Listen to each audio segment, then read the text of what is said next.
గతంలో fee reimbursement Aarogyasri ఒకప్పుడు 30-40% ఉన్నటువంటి ఆసుపత్రులు ఇవాళ 100 ఉన్నాయి అనుకుంటే అప్పట్లో 30-40 ఉండేవి. అట్లాంటిది ఒక్కసారిగా పెరిగిపోవడానికి కారణమైంది ఫీజు రియంబర్స్మెంట్ ఆరోగ్యశ్రీ. అనేక మంది రోగులకి వైద్య సదుపాయాలు ఉచితంగా లభించినాయి. కార్పొరేట్ వైద్యం పెరగడానికి ఉపయోగపడినాయి ఆరోగ్యశ్రీ. అట్లా కార్పొరేట్ విద్య డెవలప్ కావడానికి కంటే కూడా విద్యా వ్యవస్థ డెవలప్ కావడానికి కారణమైనటువంటి దాంట్లో ఫీజు రియంబర్స్మెంట్. కార్పొరేట్ విద్యా సంస్థలు 50 బ్రాంచ్లు పెట్టే 100, 150, 200 అట్లా పెరిగినాయి.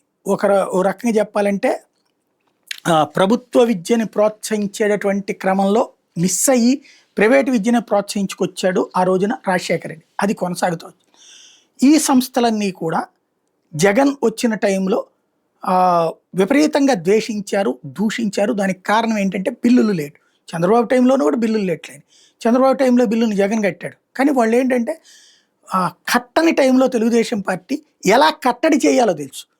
అదే సందర్భంలో జగన్కి వచ్చేటప్పటికి ప్రచారం మన చేతిలో లేదు కాబట్టి, ఒక సాక్షిని చూస్తే ఎవరు పట్టించుకోరు, వీళ్ళని చూస్తే కథ నడుస్తుంది కాబట్టి రివర్స్లో నడుస్తూ వచ్చింది. ఇప్పుడు అదే విద్యా సంస్థలు, అదే ఆసుపత్రులు జగన్ దెబ్బ కొడితే ఇప్పుడు ఆసుపత్రికి ఓ సమస్య వచ్చి కూర్చుంది. వాళ్ళకేమో కొత్తగా ఇన్సూరెన్స్తో లింక్ చేస్తున్నారు. ఇక ప్రభుత్వంతో సంబంధం లేదు. డబ్బులేమో ఈ పాత బకాయిలు 1200 కోట్లు ఏమో పెండింగ్లో ఉన్నాయి. అది ఎప్పుడు ఇస్తారో చెప్పట్లేదు, ఏం చేయాలో చెప్పట్లేదు. ఓ పక్కన ఆందోళన చేస్తున్నా, సమ్మె చేస్తున్నా, ఎవడో పట్టించుకోవట్లేదు. చర్చలకు పిలిచే ఓపిక కూడా లేదు, తిరిగి కూడా లేదు. ఎంత ఇస్తామన్నది చెప్పేది లేదు. అట్లాగే విద్యా సంస్థలు ఫీజు రియంబర్స్మెంట్ ఆగిపోయింది.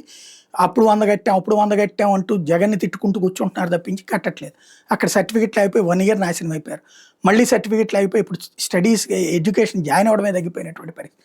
అయినా సరే లేదు. తెలంగాణలో సేమ్ పరిస్థితి. కేసీఆర్ టైంలో ఉన్నటువంటిది కాంగ్రెస్ టైంలో ఉన్న వాటిని కేసీఆర్ వచ్చి కట్టాడు కదా. కేసీఆర్ దానికి కాంగ్రెస్ ఎందుకు కట్టదు? అట్లాగే ఆపుతుంది.